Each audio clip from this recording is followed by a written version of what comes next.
guys, what's up? What's good? Yes, it's your boy Ckay, spelled DRKIEE as I'm going to put in there. Yes, I'm chilling out, hanging out with Paul. Paul, what's up, bro? I'm chill. You know, I'm chill. Okay, you know what? I have one small $50 to give to give away today. If I hear $50, No, I'm serious. it's scatter. I'm serious. I guess what $50. No, money scarcity everywhere. If I get $50 like this, I'm top of the world, man. You can guess the content of this call. What I have said this call. I have $50 to give out. Just you Z, you can never. It's on the last year that the focus is to actually, what's that word now? I know body shame is when you are big. What's when you are poor? Broke shame. Broke shame, yeah. They used to broke shame me. But this year it has changed. So you can get the content. I want $50 for you. Yeah. But yeah, that's all. How did you get to work this morning? Bruh, many ways more than one, but God brought me here. How did you get cash? We control the economy. Anyways, yeah, how did you get to work? Comment out, let me see how you guys do it so that I actually copy you guys. Anyways, moving on today, we want to talk about a very interesting topic. Yeah. Interesting topic. Talking about Afrobeat. So I'm not talking about the person. I'm talking about, he will call them culture. Talking about the culture. Talking about the Afrobeat culture. Yeah. For this culture, yeah, how was it evolved? Like, we've seen it evolve from a time when flag bearers were the band, where the one day, now we're having something like a WIZKID. So the involvement from then till now, how has it been so far? I think for me, it has actually been like a systemic growth. And then, of course, the acceptability of Afrobeat, the worldwide acceptability is what even made it even like spiral to another level.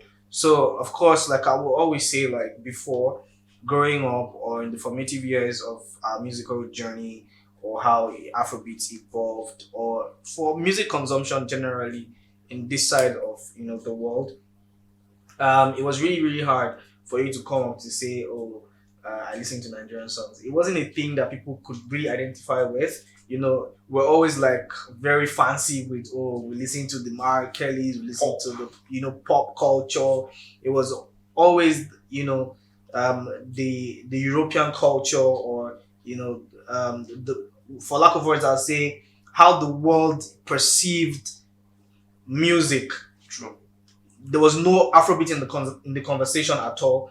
So I think that for everybody who has worked very hard to see this culture come alive now and almost being the thing now where if you're not rocking to Afrobeat or you're not directly involved with Afrobeat, it seems like you're not even in the conversation or anything at all. So the growth has been very systemic yet sporadic.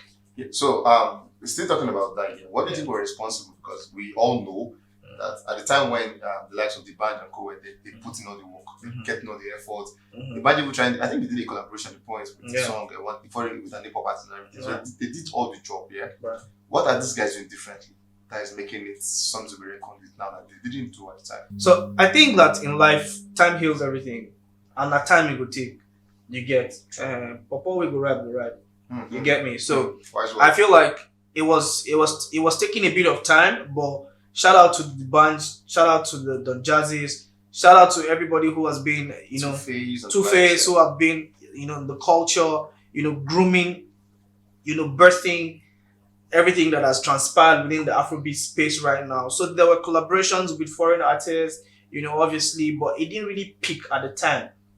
But now these guys have been able to stay consistent with making Afrobeat songs. You see how right now everybody wants to attach themselves to the Afrobeat culture. So I think in terms of difference between what they did then and what they're doing now is just the consistency, riding on the wave of the people who were there before. True. And also because you can't talk about Afrobeat and take these guys out of the conversation, because they obviously have worked there, really worked hard to be able to get us to that place where putting us on the map, of course, and big credit to them.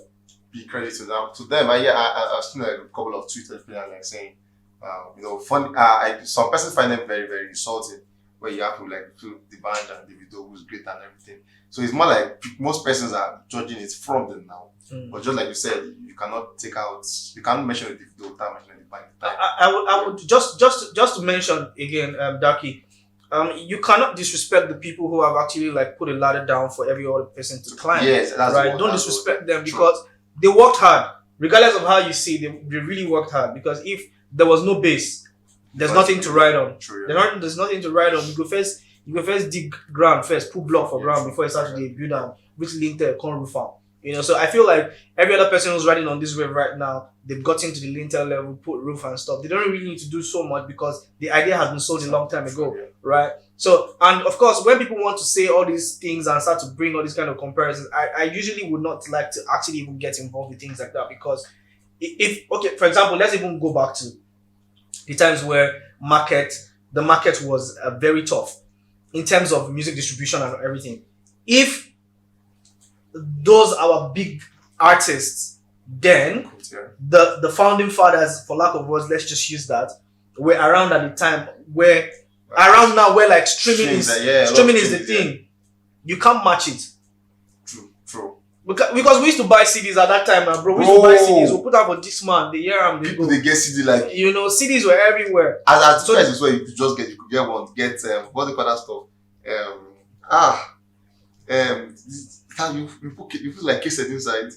It's a Walkman. Walkman. Yeah. So I mean, we graduated from all that, and every time we consume music, then it was very original. You go see how you did it, protect your CD. You don't make it scratched. So true. They were revered. So you can't now come up and want to say that, oh, Kiniko, oh, you did this, and this one is greater than this one. Yes, it's good to also use those metrics and everything. That's why I always will say, for the people who we now respect as the founding fathers of the culture, please do well to also like put a structure on the ground to be able to promote and see that this thing actually now, transpires to a level where you can now sit and now say to yourself that, yes, I was actually part of the culture. Yeah, moving on from that one, now talking about Afrobeat. So fully, we have a lot of guys who have already represented that culture. How are they doing that well? Now, let's have like this conversation, yeah? For you, talking about Afrobeat, who do you think are responsible for pulling this further?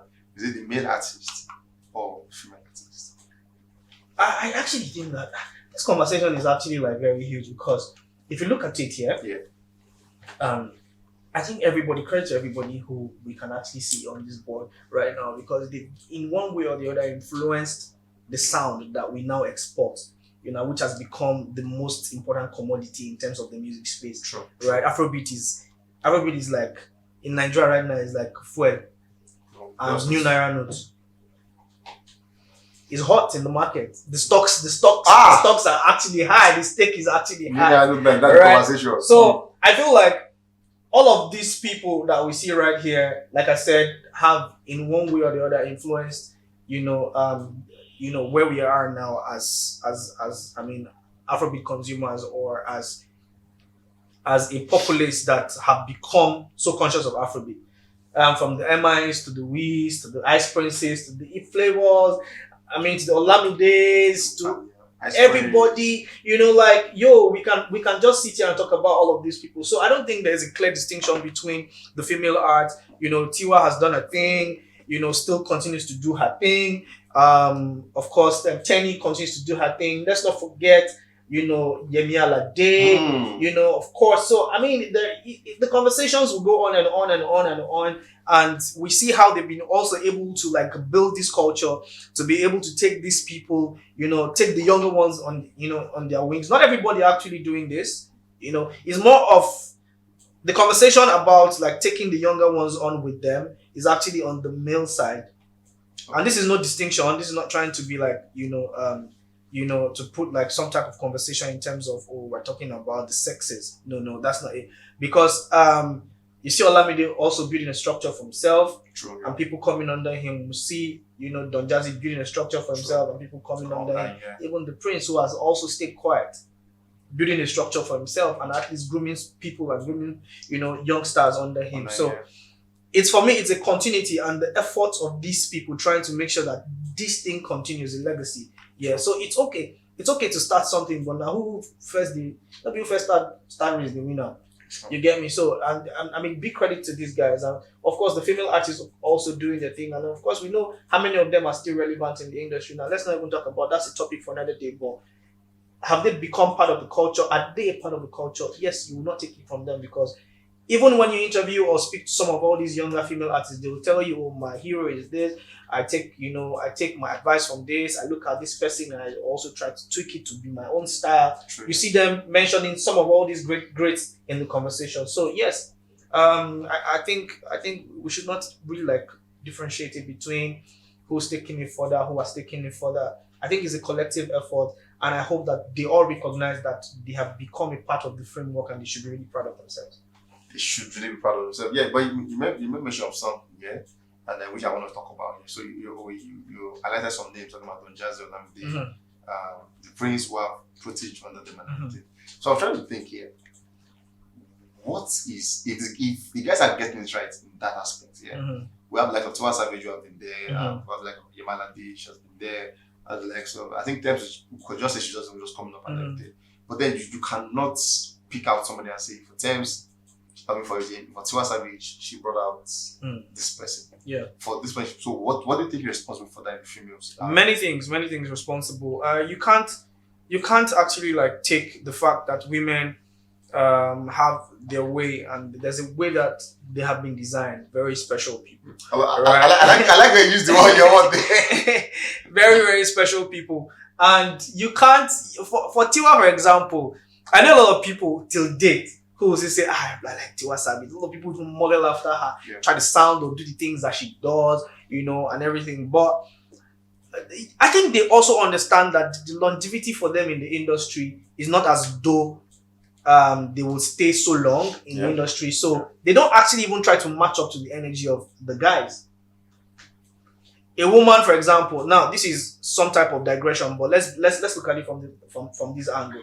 The fact that a woman is a woman and then she's perceived to be a woman. People who understand will understand, right? But there's some type of expectation about the woman. True. She needs to be married, she needs to give birth, she needs to be a mother, she needs to be this. And that's a whole new conversation. Okay, let's take for example, Simio has been freaking amazing. Over time, dropping music back to back. But since she got married to Adekunle Gold, she's now a mother, she has to take care of Deja and all of that stuff. She understands now that there are different things. True. So, trying to take somebody along would have been the best for them. But for some weird reason, I don't see why they're not doing that. And this is me calling them out. I don't see why you guys are not doing that, because it's even easier to say, okay, let me take some people along with me because I know that I don't have the time. I will not be able to stay in the industry for so long. So let me even see if I can have proteges here and there. They don't really do it. And for me, I'm taken aback by that because I'm like, you have the opportunity to do it. So is it envy? I don't know. That's a conversation for another day. Or maybe you can tell us in the comment section. I don't really know. Tell us in the comment section. But I see the guys always like going out looking for talent and that. So, I mean, this is a call out to all A&Rs.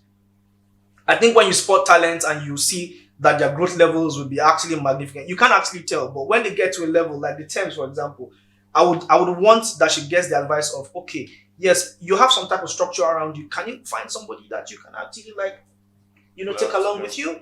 Sure. You get me? Because once she get belay like this now, you don't bust. She might not really have all the energy that she has right now to be everywhere. You get me? So let's even talk about Rihanna for example. I was going to mention that. I was going to mention. Let's even talk about Rihanna. I was going to mention. Rihanna right now is actually focused on Fenty. Bro. You get me? So this is what I'm saying is fact. I know they cap you. I cap you not. That baby but then again, one thing that's actually worked for them, which I would also advise is, now for the culture to remain, for all these things to remain, you have to be actually relevant. You have to try to get that pull power. Yes. And I see somebody like Yemi Alade doing that. True. Yemi Alade is worldwide standard. Everybody knows her. In Africa, she's pulling the weight, right? So when Yemi Alade takes a break for like 5 years and she comes back in the next 5-10 years, people want to still, rock to Yemi Alade's sound because of the work that she has been able to do. Rihanna doesn't put music out for a long time, but when she puts out music, you see the acceptability. You see how people are jumping to go and stream and listen. Even though she say, "Ooh, ha, ha," people are going to stream it. People are going to actually jump on it. So just for us not to just jump into different things in the conversation, I really like advice for the female artists, who are also a part of like the founding fathers of founding mothers now. The founders of the culture to actually take people, along with them. Yeah, Paul has called you guys out talking about, I won't mention their name, but then not their name, call them that they have called them out. So they should come and see and they should do the needful. And then moving on, talking about this guy, talking about Rihanna, you mentioned Rihanna. Let's have a conversation about Afrobeat and hip-hop, yeah? So and lately it has been a conversation to actually talk about. A lot of persons say to some persons hip-hop is the deal, to some persons Afrobeat is the deal. Right. So it's leaving the music thing to just two, Afrobeat and hip hop. Right. Now, do you think for them, we're talking about Afrobeat, with the guys and everything. For the guys in hip hop here, we've seen them promote this culture for like a long period of time, and everything, and they've been doing good for themselves. Between the guys and then the female, who do you think same with Afrobeat, who do you think has been doing more justice to it? I think for them it has been a continuity. You can't actually I don't want to separate both of them right now. I think they've actually done a fantastic job to be able to keep the culture alive. The way life is wired, things come, times and seasons, things will always change. A sound is shift. There was a time where a lot of people were rocking to soca music, were rocking to R&B. It was like an R&B era, and if you were not listening to the Westlife, the Backstreet Boys, you were not considered to be a music person, right? But then it shifted, it went to core hip hop, and then everybody was rocking to hip hop and everything, So we moved into the era where we're listening to the Drake, the Kanye West, the Snoop, the Lil Waynes, of course. I mean, it became bigger, and then hip hop was it seemed like hip hop had come to finally stay and never leave. I'm not saying that hip hop has left, but we can also see a decline in the culture where it's almost people who have that kind of hip hop background are now switching to either pop or they're switching to Afrobeat. True. So it's people recognizing now that times change and you have to also ride with the wave of whatever it is that is existential at that point. So it's I'm not gonna say hip hop is dead. I'm gonna say hip hop is evolving. So they're picking different things from different places, right? To be able to kind of fine tune the culture. That's why you see different genres of music right now. If you hear some genres, you're like, where's this one coming from? Yeah, true. We never really had anything like Ote. No, okay. Or we have we have Ote. That's the alternative. So we can actually separate both of them. I feel like there are different cultures and different times. The females are holding it down, the males are holding it down. I just feel right now they're just trying to redefine what hip hop is. It still has its main root, obviously, but I mean, even go and listen to Ice Prince's new jump is pure hip hop.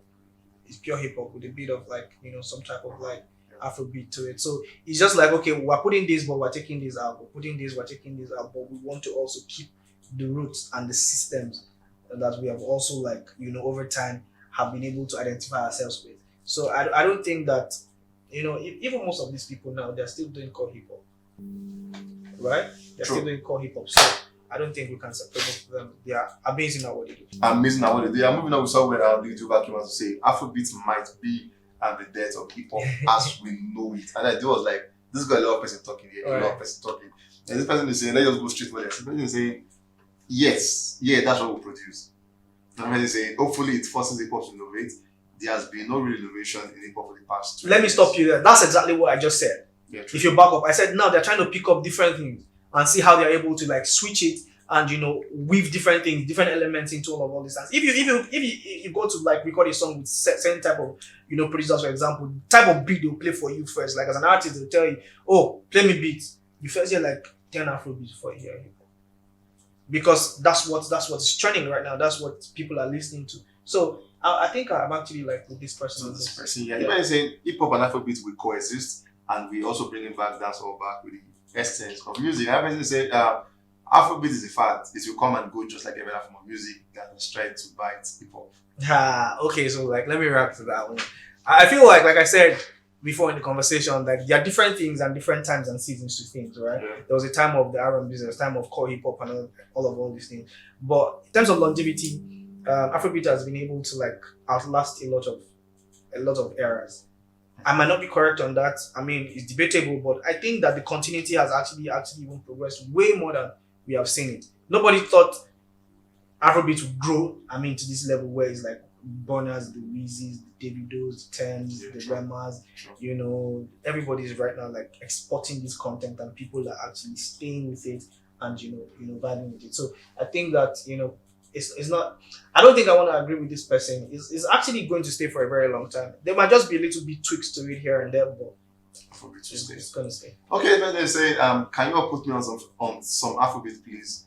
We're talking Burna Boy type of music. I think the best actually streamline Afrobeat to Burna Boy kind of music. Right. And really not so bad of a thing to anything. I don't think it's bad of a thing because they identify these people as the core merchants of Afrobeat. So it's good. Everyone said it's not the death of hip hop. It's just that hip hop has gotten uber violent and everybody is into that vibration. Love music is making a return and I love it.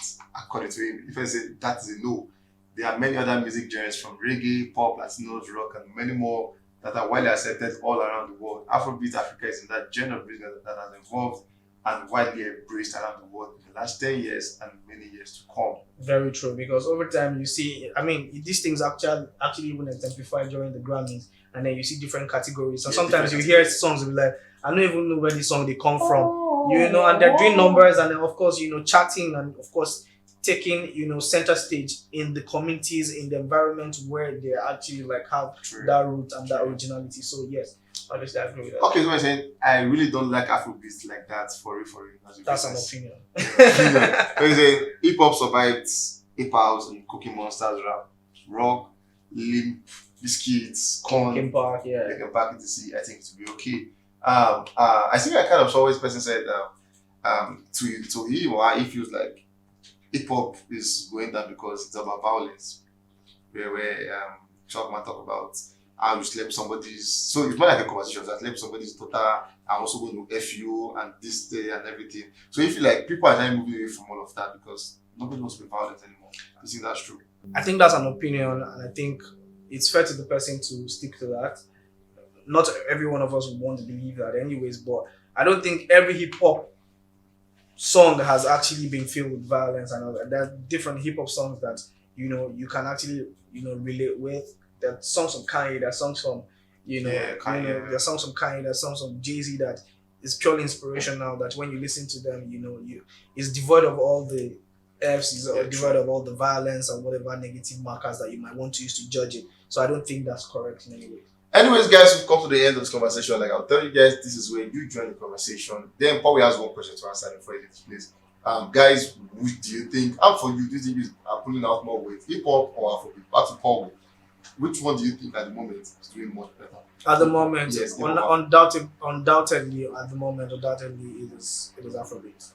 Afrobeat for you. Right. For you, what is it? Hip hop or Afrobeat? Let me see the comment section, and yes, I will catch you guys on that one. And most likely, I think we should have a session where we read to guys comment back to them. Of course, I think we should have that session. Of course, it'll be interesting. It'll be interesting. Yeah, you guys comment are really amazing. I would love to see them on this one, guys. We'll catch you in the very next one. Like I'll tell you, stay safe and remember, be careful.